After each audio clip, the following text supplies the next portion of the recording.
morning, good morning, good morning mga kasaka. Panibagong araw na naman mga kasaka. Panibagong pagod na naman ang ating haharapin ngayon pagkatapos nating magtanim ng mani kahapon.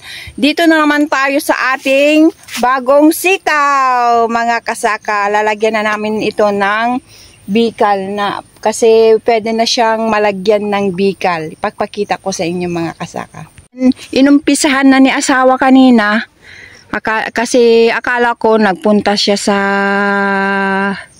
ibang barangay para maggurit sana, mag-araro sa pagtanim naman nila doon. Kaya lang malakas yung ulan kagabi kaya hindi pwedeng araruhin dahil malambot yung lupa. So ipapakita ko na lang sa inyo yung nagawa niya kaninang umaga. So, eto na yung nagawa niya kaninang umaga. Nilagyan na ito ng brace. Siguro, ang ilalagay na namin dito, hindi na ganyan. Bikal kasi wala na kaming bikal mga kasaka. Hindi pa namin na, yung doon sa kabila, hindi pa namin nasatsat ba nga ako nada mga kasaka. Ami pa nga na ikat deti bikal na ijay. So, ang ilalagay namin dito straw mga kasaka. Nilagyan na lang ng brace si asawa dito. Straw na lang yung ilalagay namin dito sa aming bagong sitaw na naman mga kasaka. Ayan. Yung view natin, hindi tayo nagsasawang ipakita yung view natin ngayon. Maaraw ngayon mga kasaka, pero sabi nila merong bagyo Paulo daw. Di ko alam kung kailan dadating. Sabi nila mamayang gabi o bukas daw. Pero maganda naman yung sikat ng araw pa ngayon mga kasaka. So, pwede pa tayong maglagay ng brace dito sa aming dito sa aming pananim. Nag-harvest kami kaninang umaga, hindi ko na kayo naisama mga kasaka. Nag-harvest kami kanina pero bukas mag-harvest na naman kami bukas ng hapon para ibigay sa nangunguha ng aming sitaw. Mahal ngayon ng sitaw mga kasaka, 70 pesos per kilo pag sila yung kumukuha sa amin. Pero doon sa Bigan, pag retailer daw, 100 pesos isang kilo. Mas mura yung kuha nila sa amin kaysa pag ibinenta mo na. Si asawa, nag-relax muna siya kasi ang init. Pagod na yan. Kahapon pa ilang araw nang pagod yan. 3 days. Nung pang ito, naglinis kami. Nagtanim kami ng mani. Tapos, eto na naman, panibagong ganito talaga yung buhay ng magsasaka. Walang, pahinga ba? Pag meron kang itinanim, sige, para may income kang mapupunta araw-araw sa inyo. Kaya magsipag lang mga kasaka, mga ka-farmers, para ang ating buhay ay magluwag-luwag naman. Kahit konti, may pambili ng bagoong, asin, mantika, ganun. Buti na lang hindi kami bumibili ng bigas ngayon kasi mahal ngayon ng 25 kilos, 800 ata ng yung 25 kilos na bigas. So, ayan, update ko na lang kayo mga kasaka kung ano ang ganap namin ngayon pa ni asawa.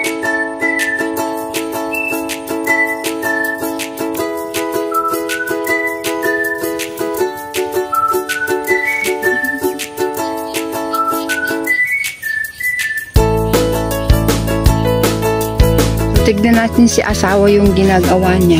Ganito yung ginagawa niya pag istro yung namin, yung ilalagay namin dito. Yung malalaking ganitong para yung istro namin ganon. Ipapalinya namin ng ganon. Ganitong mga kahoy, yung malalaki ba? Kasi wala na kaming bigal na ubos na. Hindi pa namin na alis doon sa aming pinagtanam dati. Tingnan natin. Ganyan yung ginagawa ni asawa pag istro yung ilalagay namin. So, ang ganito, marami yung mausar mo. Ganitong mga kahoy ti mausar mo nukwa. Ay, di dadakkel nga kayo pang brace ng patula ba. Ganyan yung ginagawa ni asawa pag yan. Ganyan.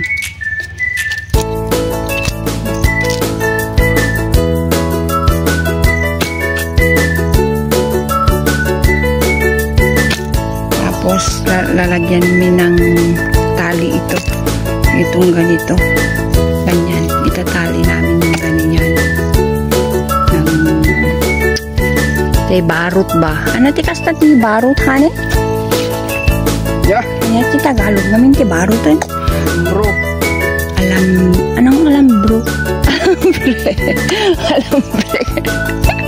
Ang hirap mag-Tagalog mga kasawa, kayo na lang yung mag-adjust sa amin ni asawa. Kasi napuklang ka mga Ilocano.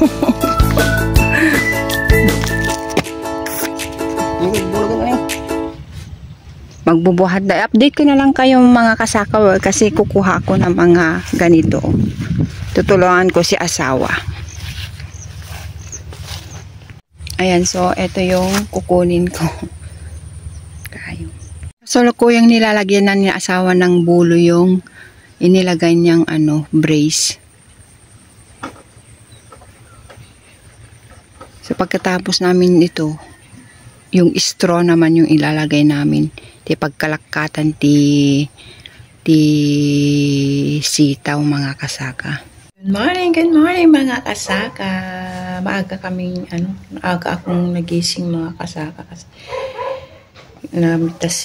namitas kami kahapon ng sitaw. Papakita ko sa inyo yung kasi kukunin nila ngayon Sabado yung namin yung napitas namin mga kasi. So papakita ko sa inyo yung aming na-harvest kahapon.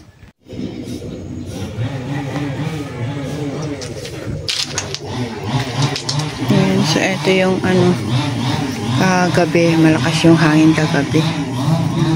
Morning natin. Wala na sa asawa na andun na siya sa bukid mga kasaka.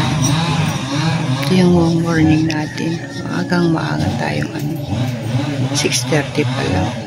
Good morning mga kasaka. Samahan niyo uli ako mga kasaka dito sa farm. Ang ganap natin ngayon ay maglalagay tayo ng pataba mga kasaka.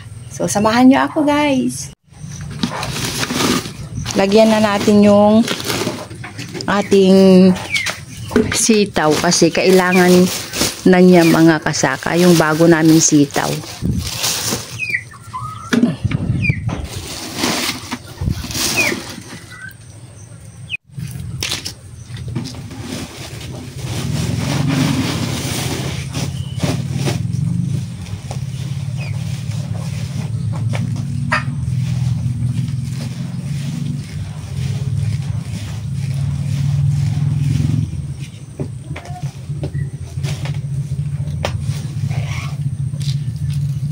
Ayan, samahan nyo ako guys sa aking paglalagay ng pataba.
Buti na lang hindi na ano yung itong ano, hindi natumba kasi yung noong kasagsagan ng malakas na hangin kay Bagyo Paulo.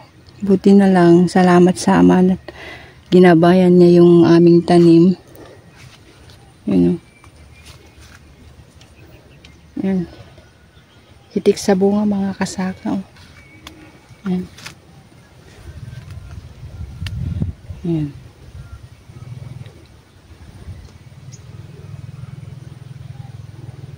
Dami niyang bulaklak. Pero bumaba na yung presyo. 70 na. Pero mahal pa din yun. 21 kilo. Ganda ng ulap. Oh. Paganda.